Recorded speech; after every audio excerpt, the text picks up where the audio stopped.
Olá, gente! Estamos aqui hoje para começar o capítulo 5 do livro do Nathaniel Branden sobre como aumentar a sua autoestima. Este capítulo ele é bem interessante e ele fala a respeito da emoção da culpa, que também é uma emoção extremamente complexa. O capítulo 5 é libertar-se da culpa.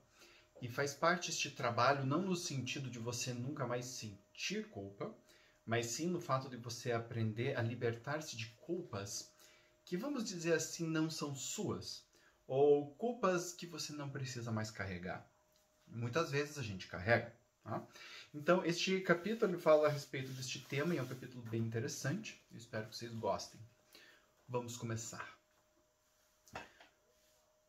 Para chegar lá, a maneira como você pensa a respeito do seu comportamento, os padrões pelos quais você o julga e o contexto no qual o vê é de vital importância, em especial nos momentos em que você sente uma tendência à autocondenação. A culpa, obviamente, subverte a autoestima positiva. Avaliar o comportamento implica certas perguntas, tais como: segundo que padrões você julga o próprio comportamento? Os seus ou de outras pessoas? Você procura entender por que agiu de determinada maneira? Considera as circunstâncias, o contexto, as alternativas que percebeu no momento? Você avalia o seu comportamento da mesma forma que avaliaria se ele fosse apresentado por outra pessoa?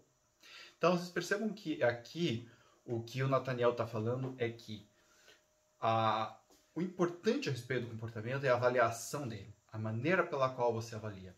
Esta forma de avaliar, ela vai dar origem a muitas emoções, dentre elas a culpa. Então, é importante perceber que a culpa nunca nasce sozinha, ela não nasce do nada.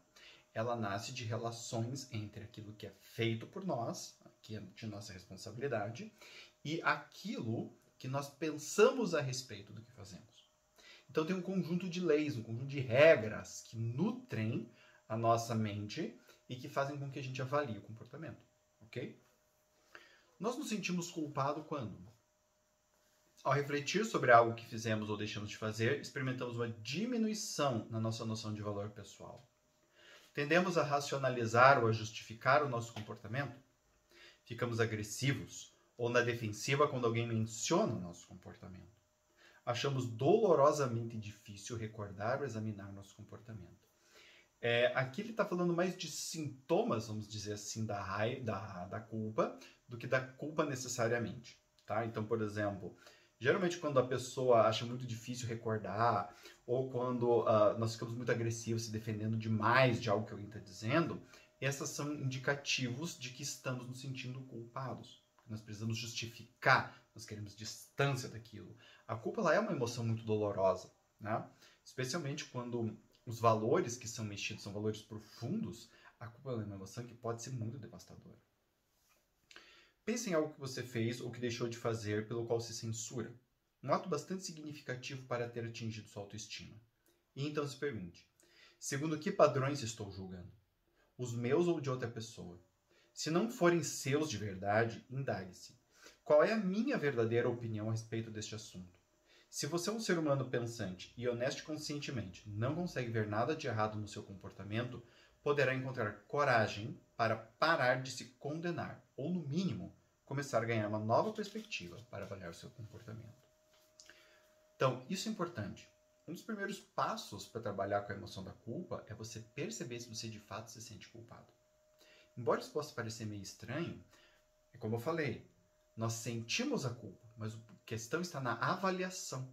Então, os critérios pelos quais avaliam podem me fazer sentir culpado. Mas por que eu tenho esses critérios? De onde é que eles vieram?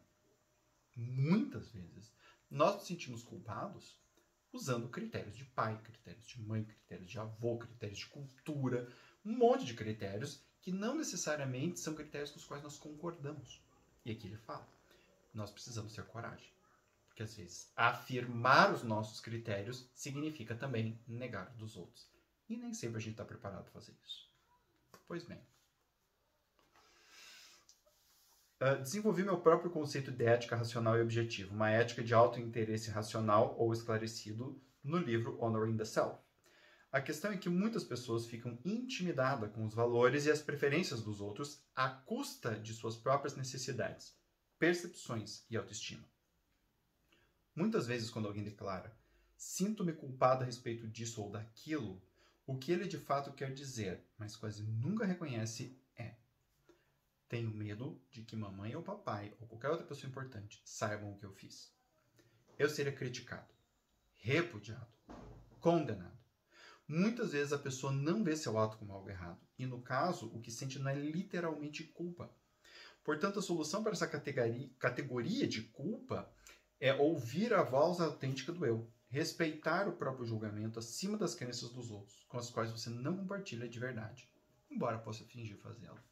Então, o que ele está falando aqui é que muitas vezes nós falamos que estamos com culpa, simulamos ou até chegamos a sentir culpa, quando de fato nós simplesmente discordamos de algo e temos medo de sermos punidos por causa disso. Isso é clássico em adolescentes, por exemplo. Porque o adolescente ele está numa época de experimentar novas regras. Às vezes ele está na casa de colegas, ele está no grupo de amigos que tem regras diferentes das regras da casa dele. E ele gosta dessas novas regras. Ele acha essas regras mais interessantes que as dos pais. E ele compra essas novas regras. Porém, ela sabe, que o pai e a mãe não concordam.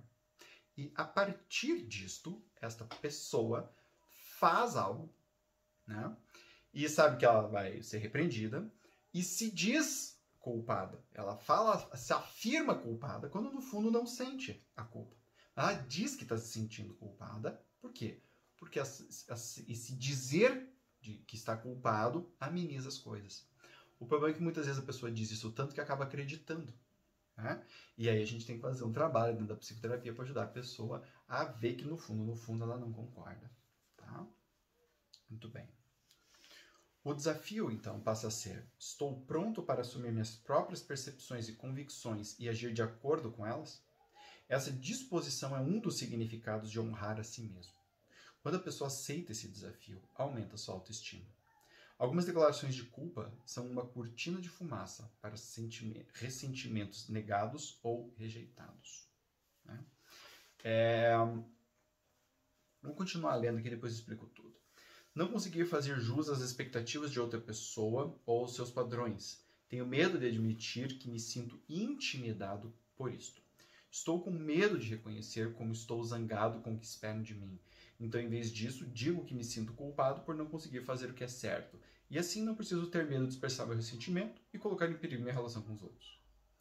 Se você reconheceu nessa descrição, sua solução para a culpa é ser honesto consigo mesmo e com os demais a respeito do seu ressentimento. Assuma sua raiva. Admita seu ressentimento contra os padrões e as expectativas que não são realmente seus. Observe a culpa começar a desaparecer, embora você ainda precisar lutar por maior autonomia. Então, o que o Nathanael Brannan está falando aqui? Que muitas vezes, para lidar com a culpa, você vai precisar de coragem para afirmar as suas regras em cima das regras de outras pessoas. E isso não quer dizer impor sua regra aos outros. Isso quer dizer você tomar as suas regras para ti e dizer: gente, assim, bem de boa, no fundo, eu não me sinto nem um pouco culpado por causa disso daqui. Vocês acham que eu deveria me sentir assim, mas eu não me sinto. Eu fiz e pronto. E eu estou bem com isso, eu estou tranquilo com isso. Por que nós não fazemos isso muitas vezes? Porque nós tememos que essa atitude danifique a nossa relação com os outros. É até possível que a pessoa se sinta culpada em danificar a sua relação com os outros, mas não naquilo que ela fez. Vocês entendem? Muitas vezes a pessoa tem um comportamento e ela não se sente culpada pelo comportamento, mas ela sabe que este comportamento pode ocasionar ela perder conexão com alguém, ou diminuir a conexão com alguém, ou colocar a conexão em alguém com risco. E ela pode se sentir culpada de fazer isso. Mas às vezes não isso, mas sim isso daqui. Então, isso daqui é bem interessante, porque nos mostra o quanto que a culpa, ela é uma emoção que ela flui. Ela é uma emoção muito complexa, ela pega muitos meandros da nossa vida, ela fala das nossas relações, das regras que nós temos, das regras dos pais, das mães, dos avós, da família, da cultura, da sociedade, da religião, enfim. E ela pode se tornar algo muito complexo para nós, ok? Muito bem, gente. Este capítulo, tá? Ele é um tanto longo. Ele ainda é tão longo na quantidade de páginas, mas ele é longo no sentido de quantidade de coisas que ele traz. E hoje eu vou encerrar isso, vou encerrar por aqui, e depois nós vamos continuar com isso, porque isso tudo o que ele chama, que ele está falando aqui, é o que ele chama de pseudo-culpa. Essa não é uma tarefa fácil. Se fosse, as pessoas não esconderiam-se atrás da pseudo-culpa. né? Então, a pseudoculpa é esta culpa que nós sentimos quando, no fundo, nós não estamos nos sentindo culpados, mas nós tememos danificar a nossa relação com a outra pessoa. E aí a gente sente uma culpa, tá? Tô colocando aspas aqui em culpa, para não danificar a nossa relação, mas não porque de fato a gente se sentiu culpado. A coragem envolve não apenas a coragem para afirmar aquilo que você pensa, mas também a coragem para enfrentar o medo de talvez danificar a tua relação com outra pessoa. Ok? Espero que vocês tenham gostado bastante desse capítulo, porque ele é bem interessante. E no próximo vídeo eu vou trazer mais informações bacanas a respeito da culpa. Espero vocês lá.